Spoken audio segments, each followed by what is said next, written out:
hindi naman tayo tanga. Nangyayari dito lumalabas na tanga ang Pilipino, kaya pabayaan mo na lang sila. Hindi na nila mapapansin yan. Nakaka-insulto isipin. Isipin mo mga 50 ghost projects, 40 ghost projects. O kaya undocumented na mga projects, umaabot sa 9,000. Sa isang probinsya pa lang yan. Paano pa kaya sa ibang probinsya? Binabanggit na doon na I'm not an investigator, I'm just a legal advisor. When in fact, sila naman ang gumawa nung designation na yun, legal advisor investigator. Hindi mo kakayanin ng 1 taon, 2 taon to investigate because it's in thousands of cases. Sabi ko nga, it became a cottage industry. Na ay dahil merong project si Diskaya doon at maanomalyang tennis court. Ay, sobra na yan. Yun na hindi ko matake. Di ba? Parang pinapalabas mo pa na korap ako. Ay, yan na, mag-aaway na tayo dyan. Yung involved na congressman dyan, si Zaldy ko, he did not abandon it. It was a sacrifice. My God! Ha? Nagdakaw ka ng bayan, kasi sasabihin mo, it was a sacrifice on your part. And it's not an abandonment. Ganyan na ba kababa yung standard natin sa Kongreso?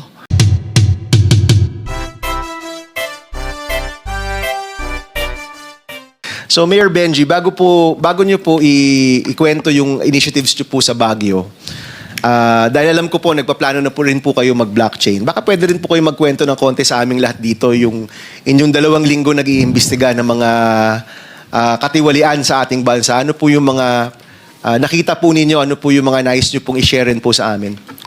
Thank you very much, Mr. Chair. Thank you and to our special guests and fellow public servants. Magandang umaga ho sa inyong lahat. I had a very brief stay with ICI, Mr. Chair. But one thing that I found out, there are actually only 3 players, main players yan. Yung mga korap na politiko, yung mga korap na mga bureaucrats, and we're talking about infra, ibig sabihin mga korap na DPWH officials, at yung mga korap din ng mga contractors. Lahat sila korap dyan. Lahat. And the way I see it, it has become a cottage industry, a livelihood program. No? Sa laki ng perang involved. No? There should be 5 major players. No? Yung funder, which usually yung mga lawmakers, the DPWH at yung mga contractors, local government at yung community. Pero in is out, yung last dalawa. So sila lang nag-uusap.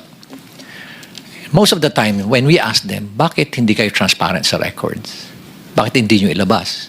Ang lagi nilang sinasagot is, paano kung i-alter nila? Paano kung baguhin at sirahin kami sa social media? So, ibig sabihin, anong mechanism? And that's the reason why we're pursuing this, itong transparency and accountability mechanism. And na-introduce nga itong blockchain sa amin. So, pag in-introduce mo, sinabi mo na sa mga official na yan na, o bakit hindi nyo i-blockchain? Wala na silang rason. Kasi very weak yung kanilang alibay. Nasabihin na, hindi namin gagawin yan kasi baka nakawin. O kaya baka i-alter para sirain pa kami. So, it's a very weak alibi, pero may rason pa rin sila. May lusot sila. I was really surprised when suddenly I was asked, or there was a press conference without even consulting me, calling for me, and it was actually a hastily arranged press conference. Then suddenly, binabanggit na doon na I'm not an investigator, I'm just a legal advisor. When in fact, sila naman ang gumawa nung designation na yun, legal advisor investigator. So there were contrasting na mga pronouncement. Kakayanin ko pa yun tatanggapin ko pa yun Tatanggapin ko rin na wala akong authority over the PNP CIDG, which is true. But we took the opportunity to enter into an MOU. Nakipag-MOU kami to our initiative. Nag-MOU kami with PNP, with forthcoming yung sa NBI, with civil engineers, with IBP, mga lawyers. Ang dami mga volunteers. Even with structural engineers, meron din with watch group with M4GG. Para at least everybody, it's a whole of the nation approach. Kasi nga overwhelming. One thing that I found out is I anticipated that it's widespread. But the level, the depth, and the magnitude is really overwhelming. That hindi mo kakayanin ng 1 taon, 2 taon to investigate because it's in thousands of cases. Sabi ko nga, it became a cottage industry. Sa isang probinsya nga lang, sabi mo, isipin mo mga 50 ghost projects, 40 ghost projects. O kaya undocumented na mga projects, umaabot sa 9,000. Sa isang probinsya pa lang yan. Paano pa kaya sa ibang probinsya? At ang isang mga nakikita namin doon is, why is it na ang lumalabas sa NEP for a particular district, 1-point-something million lang ang hinihingi mo, I have the records, or 2.5 lang sa President's budget. Then suddenly, pagkalabas doon sa GA, bakit umabot na ng mga 21 billion? And nakita namin na talagang prevalent yung doon, yung mga ghost and substandard projects sa lugar na yun. So what was the intention? No? Hindi naman tayo tanga. Nangyayari dito lumalabas na tanga ang Pilipino, kaya pabayaan mo na lang sila. Hindi na nila mapapansin yan. Nakakainsulto isipin. Nakakainsulto. Okay. Balikan ko uli yung press con na yan. Nilabas. And then, suddenly, tinabi na may conflict naman ako being the mayor and at the same time being a member of the ICI. By the way, I'm not a member of the commission. I'm not a commissioner there. In fact, sila nga yung gumawa ng workaround nun na legal advisor investigator. Pero inis out na ako doon eh. Tinanggal na nila lahat. And then suddenly, here comes a below the belt naman na accusation na ay dahil merong project si Diskaya doon at maanumalyang tennis court. Ay, sobra na yan. Yun na hindi ko matake. Di ba? Parang pinapalabas mo pa na korap ako. Ay, yan na. Mag-aaway na tayo dyan. Ano? Sa unang-una, sabihin ko nga, kung bulok ba ako, lalabanan ko yung mga very powerful na tao dyan. Di ba? You have to make sure that you have the moral ascendancy bago mo labanan yung mga tao. Otherwise, masisira ka din. So nonetheless, I think I struck a nerve. No? I don't like to, expound further. Basta I believe I struck a nerve or several nerves na they panic at kaya ganun ngayon nangyari. So, I would like to end yung aking experience dyan sa ICI. But one thing that I can say is that there's no transparency. There's no transparency whatsoever. Nakita namin yan ni Secretary Vince. Tinago lahat. No? And they are just so comfortable doing it. They're not afraid. No?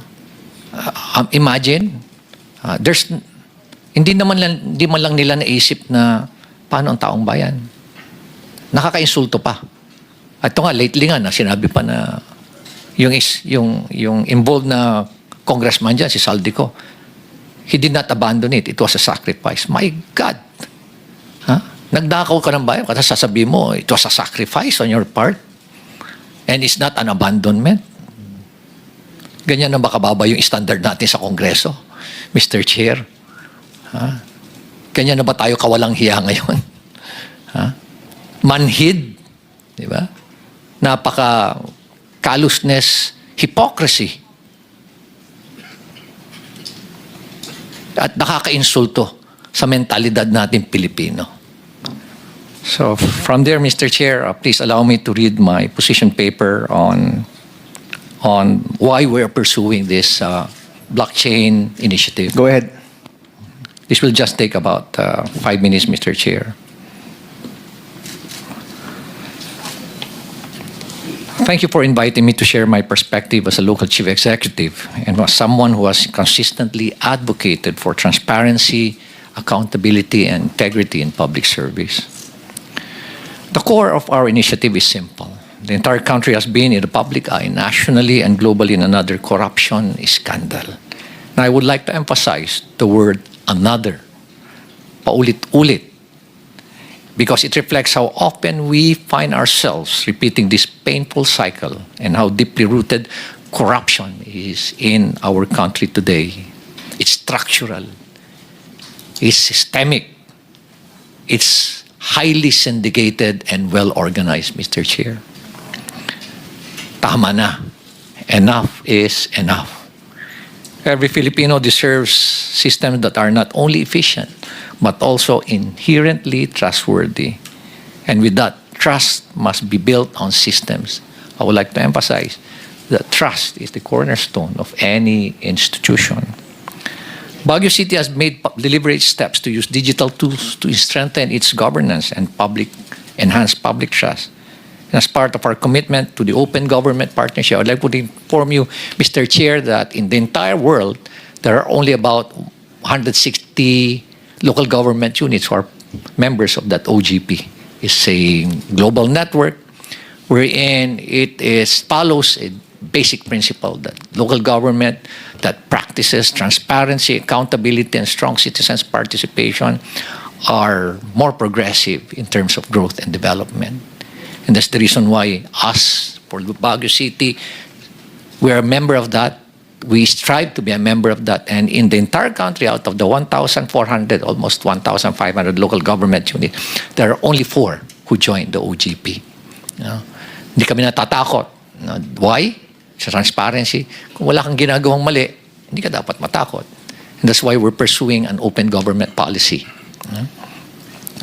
We're now partnering with Bayani Chain. Nakita niyo ho itong mga napakabatang bata. Itong dalawa ho. Yan si Jello at si Alfred and Paul and the rest of the team. They approached me. We piggyback dun ho sa DBM para hindi ho kami gumastos. And one thing we told them is, make us as your value chain. Pag sinabi niyong Baguio City, then maraming local government na mag-strive also at This partnership aims to strengthen public accountability, provide permanent audit trails, and promote participatory governance. And we are going to go live 2 weeks from now. Magkakaroon na ho kami or next week, magkakaroon na ho kami ng capacity building today, and we go live on October 15. Yes. Mayor, how long was the process from sinimulan niyo yung partnership till mag-go live po kayo? Almost 1 month, Mr. Chair. Only 1 month? Yes, Mr. Chair. Wow. Kasi yung titingnan mo, from a very layman's perspective, madali lang ho lahat eh. Ang pinakamahirap po is, yung mindset na, are you willing to open to be transparent, to be to open your data, all this critical information, program of work, bill of quantities, contract, yung bidding documents, bid documents. Yung mga yan, yung mga critical na mga designs, yung binanggit nyo kanina, technical plans, are you willing to open it up? Us in the city of Baguio, we're very much willing. With their platform, we will work on digitally recording infrastructure documents, procurement records, and the city's ordinance for permanent traceability and auditability. So lahat, Mr. Secretary, as long as it does not violate the Data Privacy Act, we're going to open it. Why blockchain technology? Because it addresses weaknesses that traditional systems cannot. And I believe this is aptly and adequately explained by the 2 other presenters. Since we signed the MOA, we've been preparing the necessary documents and records that will be placed in the chain. And we are also conducting knowledge sharing sessions and training for our personnel so that this innovation is not only technology-driven, but people-driven. Kaya nilalabas na namin sa MANCOM meeting namin yan. And we are coming up also with pronouncements sa aming posts sa social media. And as I've said, both DBM and DICT started using blockchain technology in 2024. Nagpipigibak lang ho kami kay Secretary Mina Pangandaman. Thank you very much, DBM. Yeah. And thank you very much for filing the bill, Mr. Chair. Thank you very much for filing Bill 1330. All these efforts show that we are not waiting for the future. And these are early steps, but they carry a very strong message. We're beginning to embed blockchain into systems because good governance should never be an exception. It should always be a way of life. So maraming salamat po, Mr. Chair.